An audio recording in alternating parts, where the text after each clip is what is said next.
but they weren't the same. They weren't the same. Not the same. Why do you think that is? The strictly, money? Strictly business. Business, huh? Strictly business. Yeah. Now, you're very active in the Bo Sox. Why don't you tell me what the Bo Sox is as an organization and how you got involved? It's amazing how the Bo Sox got involved. In 1966, the Red Sox had the lowest attendance in the history of baseball. I mean, they were losing all the time, you know, and they come in next to last place. So what they did over the winter, the public relations director, Bill Crowley, he got a hold of some of the ex-ball players like Eddie Pellegrini and Donovan and Lepsio and them, and some big business people, and says, we'd like to start a booster club to help us promote baseball, you know, and, you know, you'll be the official booster club for the Red Sox, you know, called the Bo Sox Club, and which I joined. Our job then, believe it or not, we would take you in and say, these are the seats that are available that you can buy. You'd be like 3 rows in back of the field. I mean, you could pick any seat you wanted. Really? When you think of today, you can't get a ticket, you know? And that was our job, to promote them. And then we'd have a luncheon once a month, and we'd have 2 Red Sox players and 2 visiting teams who's ever in. We'd do interviews with them, but some of the announcers like Ken Coleman and Joe Castiglione and them. And that's how we started. And lucky enough, we started in '66, and in '67 they won the pennant and the World Series, and tickets went through the roof. Yeah, to the Bo Sox. Oh, hats off. Oh, it's amazing. And you've been with them ever since, right? Yeah, I was president in '88 and '89 of the Bo Sox, and we have over 700 members, and we have a luncheon once a month. And it's still going strong. yeah, It's still going strong, and he's still active with them. they're still good. Wow. How did you get involved at the Little League World Championships in, is it Pennsylvania? Yeah. How did that all come about? Well, what they would do then, the chief umpire from Williamsport, Williamsport, Pennsylvania? if you put your name in to umpire the World Series, he would actually come out and watch you work a couple of games. At your local level? Yeah, I mean, he would, at a tournament locally, because he wouldn't take your word for it that this guy is good and stuff like that. I got selected in 1964 to umpire. The day before I was ready to leave, I took a heart attack. No, really? So then it took me quite a while. And then I applied again, and I went down in '69 and did the World Series. The way I got my Major League Scouting, That's right, you were a scout for the Major Leagues. I got my I was down to Little League World Series in 1959, and my friend from Rhode Island said, Judge, I got a friend of mine up in Massachusetts. He says he's a scout, but he's looking for someone to do high school games in the New England area. He says, and I told him how, you know, you're an umpire and you played ball. So I got a call, and then we signed up with him, and I scouted with the Oakland, well, actually it was Kansas City A's. Then they moved to Oakland. Then I scouted with Oakland. From Oakland, I went to the Montreal Expos, and I ended up with the Philadelphia Phillies. And how many years did you do this? I did it for 17 years. I tried to get with the Red Sox, but see, the Red Sox didn't have part-time scouts. They had all full-time scouts. All full-time. Yeah. Yeah. George, what are some of the kids that you remember playing with in your high school team, and who do you remember as being, you know, kind of a standout for baseball, where you really did go on to scout? I'm sure even then you had a good eye. Were there women have some good ball players? Joe Castiglione. Oh, really? If he'd have listened to me, he'd have made the majors. You're kidding. Great catcher. He was a great catcher. And there'd always be at least 10 or 12 scouts watching him at a high school game. And at that time, I was with Kansas City, and I said to Joe, I just got word, we're looking for catchers and center fielders. We want a guy that can throw the ball from the outfield, and we're looking for catchers.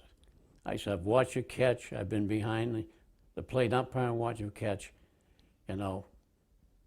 And Detroit was after him and the others. His brother Frank, who got killed in the lightning, he wanted him to sign with the Red Sox. I said, Joe, they just signed 2 catchers. They just signed one for $75,000 and one for $100,000. All they offered you was $5,000. You know where you stand on the totem pole? They're going to look at them because that's their investment. It's money here. You know, they're going to give him all the chances.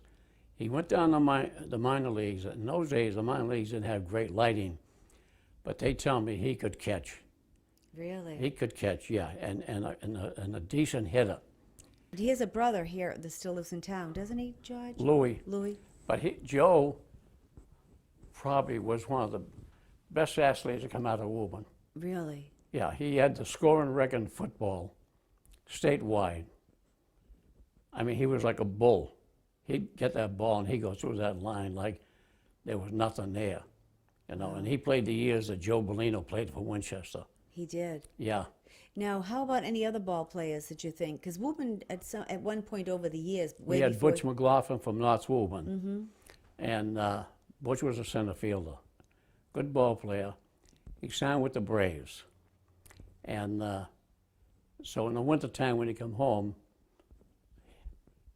one day it was myself and Bob Very and would say, Butch, how you doing? He says, not bad. He said, I'm moving up next year to a higher level. The next year we seen him, how you doing? Not bad, I'm moving up. He says, we got this black kid. Holy God, he says, can he hit? He's got a bat so quick, I can't believe it. Never seen it. His name was Hank Aaron. Oh, really? Can you imagine, Yeah. huh? He It says- was quick, wasn't it? It was, you know. Yeah? He says he never seen a guy with such a quick bat that could hit. He said, and there wasn't that much to him. You know, he wasn't really big and strong either, you know. He was just quick. He says, he's a phenomenon. He says, you know, that's what we're up against. Wow. And he says, the higher you step up in your divisions, the better they get. Right, right. know. What's your biggest thrill in baseball? My biggest one? Thrill. Actually, the biggest one actually was the World Series and umpiring at Fenway Park. But my other thrill was having talked and been with Ted Williams. Really? That's good. Yeah, when I was president of the Bo Sox, we go down to spring training every year. And we had a ritual there that we would present the mayor of Winter Haven with a Paul Revere Bowl, and he would give the president of the Bo Sox the key to the city. And then this one year, we had the bowl, and to present to Ted, he took the picture with us. Was he a nice guy? Yeah, he was strictly baseball. Loved to talk baseball. You know, especially hitting. I mean, it was just a passion he had.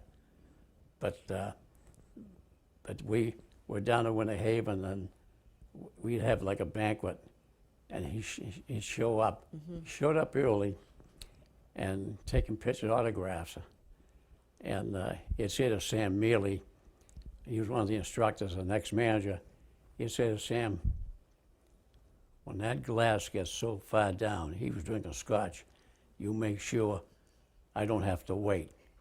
And Sam's job was to watch the glass, go over and get it, like that, and he'd be talking to the people and, you know, signing autographs, you know. Yeah.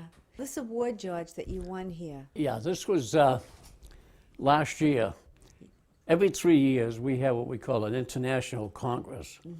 We have the district administrators from all over the world, and you bid for where you want to host it. I hosted it in Boston in 1992, the Congress. Last year was in Lexington, Kentucky. And so we were down there. I had no idea what was going on. My son John did. So then they're talking, and the national president, you know, talked about the award.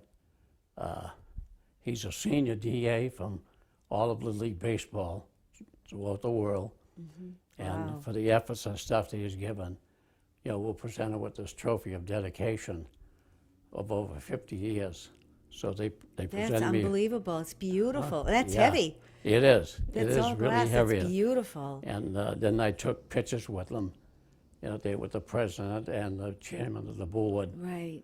And it was quite an honor. And then they also gave my son John an award because he's our state information officer.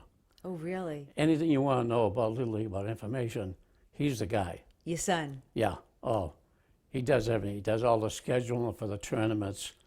I mean, Wow. it's just So sharp. one son followed in your steps, I guess, with a love of baseball. But they all got involved in Little League. In fact, the last game I umpired in Woburn, the whole four of us were umpiring on that game. Really? Yeah, because they umpired too besides coaching. And I remember the kid in the dugout, I could hear him say to his manager, he says, "Coach, I can't believe they got 4 umpires.